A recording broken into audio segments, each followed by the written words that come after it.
अस्सलाम वालेकुम दोस्तों, सांगड न्यूज के सिलसिले किस्से कहानियां सबक आमोज वाकयात में एक और वीडियो शामिल करने जा रहे हैं जिसका अनवान है तवक्कल अल्लाह। दोस्तों, अगर आपने हमारा चैनल सब्सक्राइब नहीं किया तो सब्सक्राइब कर लें और वीडियो अच्छी लगे तो लाइक और शेयर करना न भूलिएगा। आइए दोस्तों, चलते हैं वीडियो की तरफ। एक बादशाह की 7 बेटियां थी। एक दिन बादशाह बहुत खुश होता है और अपनी 7 बेटियों को बुलाकर पूछता है कि मैं तुम सबसे एक सवाल पूछूंगा और अगर जवाब अच्छा लगा तो तुम्हारा मन चाहा इनाम भी दूंगा। सब एक कतार में खड़ी हो जाओ और एक एक करके बताओ कि तुम किसका दिया खाती हो, किसका दिया पहनती हो। 7 में से 6 बेटियों ने कहा, अब हजूर आपका दिया खाते हैं और आपका दिया पहनते हैं और आप ही की वजह से हमारी ये शान और शौकत है। ये सुनकर बादशाह बहुत खुश हुआ और सबको इसकी मनपसंद चीज दे दी। जब सबसे छोटी बेटी की बारी आई तो इसने कहा कि मैं अल्लाह का दिया खाती हूँ और अपनी किस्मत का पहनती हूँ और ये मेरा नसीब है। बादशाह ये सुनते ही आग बगोला हो गया और कहने लगा, ए कमबख्त, तूने मेरी नाशुक्री की है, तुझे इसकी सजा जरूर मिलेगी। शहजादी ने कहा, जो हुक्म अब्बा हजूर। बादशाह ने सिपाहियों को हुक्म दिया कि जाओ इसे जंगल में छोड़ाओ, मैं भी देखूं कि ये मेरे बगैर कैसे अल्लाह का दिया खाती है और अपने नसीब का पहनती है। शहजादी से तमाम जेवरात वापस ले लिए गए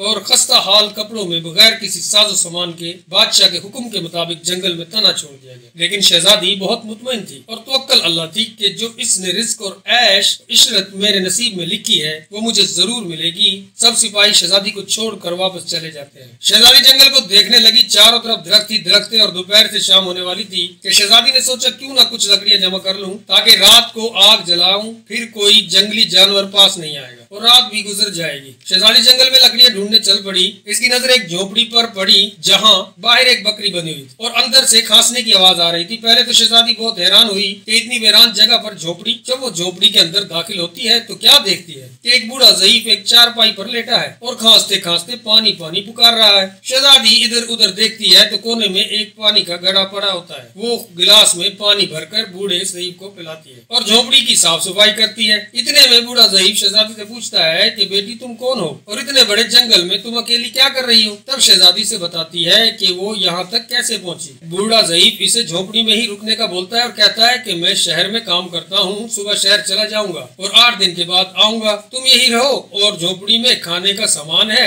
और नदी पास ही है, तुम वहाँ से घड़ा भर लिया करना। सुबह को बूढ़ा ज़ईफ शहर चला जाता है और शहजादी यहाँ अकेली झोपड़ी में साफ सफाई करके बकरी का दूध निकालती, आधा अपने लिए रख लेती है और आधा बाहर एक कोने में बर्तन में डालकर रख देती है कि रात को कोई जानवर भूखा या प्यासा होगा तो पी लेगा, और खुद अंदर आकर सो जाती है। सुबह सवेरे जब शहजादी उठती है तो क्या देखती है कि दूध का बर्तन खाली और पास एक लाल पड़ा है जो देखने में बहुत ही नायाब और कीमती मालूम होता है और पास ही सांप के निशानात भी नजर आते हैं। तब शहजादी को याद आता है कि बचपन में इसने सुना था कि जब कोई नायाब सांप बहुत खुश होता है तो एक ऐसा लाल उगलता है कि जिसकी कीमत हीरे जवाहरात से भी महंगी होती है। शहजादी बहुत हैरान होती है और दिल में सोचती है कि शायद सांप भूखा था इसलिए वो दूध पीकर खुशी में लाल छोड़ गया। फिर वो लाल उठाकर अपने पास रख ले। फिर अगली रात शहजादी बर्तन में दूध रख देती है और अगली सुबह जब देखती है तो फिर एक लाल होता है। ऐसे ही करते 7 दिन गुजर जाते हैं और शहजादी के पास 7 लाल जमा हो जाते हैं और इस दिन बूढ़ा ज़ईफ भी आ जाता है। तब शहजादी इसे लाल दिखाती है और सारा वाक़या बताती है और बूढ़े ज़ईफ को 3 लाल देती है और कहती है कि शहर जाकर ये लाल बेच दो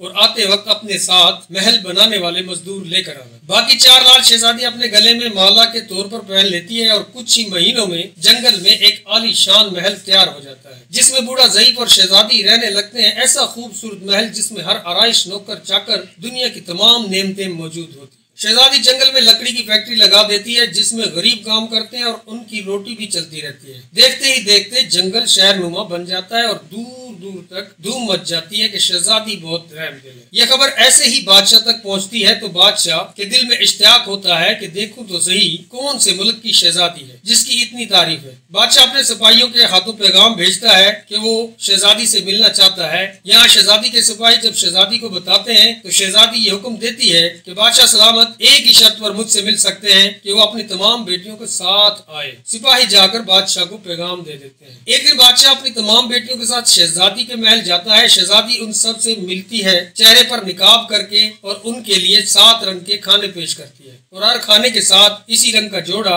जेवरात पहन कर आती है। महल की शान और शौकत, खूबसूरती और शहजादी का अंदाज बादशाह और बाकी तमाम शहजादियों को बहुत हैरान और मुतासिर करता है। आखिर में बादशाह शहजादी से क्या ही देता है कि तुम मेरी बेटी की जगह पर हो और मैं भी तुम्हारे कहने पर अपनी तमाम बेटियों के साथ आया हूँ। फिर हमसे ये पर्दा किस लिए? बहुत इसरार पर शहजादी कहती है, ठीक है, मैं तैयार होकर आती हूँ। सब शहजादियां आपस में सरगोशी करने लगती हैं कि इतनी तो तैयार है, इतने महंगे जेवरात पहने हैं, अब और कितना तैयार होकर आएगी। इतने में क्या देखते हैं कि दूर से एक खस्ता हाल कपड़ों में कोई आ रहा है और गौर करने पर बादशाह को याद आता है कि ये तो मेरी बेटी है, ये अभी तक जिंदा है। मैं तो सोचता था कि इसे जंगल के जानवर खा गए और जब मैंने अपने सिपाहियों को इसकी खबर लेने के लिए भेजा था तब उन्होंने ही बताया था कि वहाँ शहजादी का कोई नामो निशान नहीं है, तो ये कैसे मुमकिन है? बादशाह खुशी से झूम उठता है और कहता है कि शहजादी को बुलाओ, मैं तुम्हें शहजादी से आजाद करवा के ले जाऊंगा, चाहे वो तुम्हारी कीमत में मेरी सारी बादशाहत मांग ले। ये सुनते ही शहजादी बोलती है, नहीं अब्बा हजूर, मैं ही वो शहजादी हूँ और मैं न कहती थी कि मैं अल्लाह का दिया खाती और अपने नसीब का पहनती हूँ। बस इसी अल्लाह ने मुझे कहां से कहां पहुंचा दिया है कि आज मैं आपसे भी ज्यादा अमीर हूँ। फिर शहजादी अपना तमाम हाल बयान करती है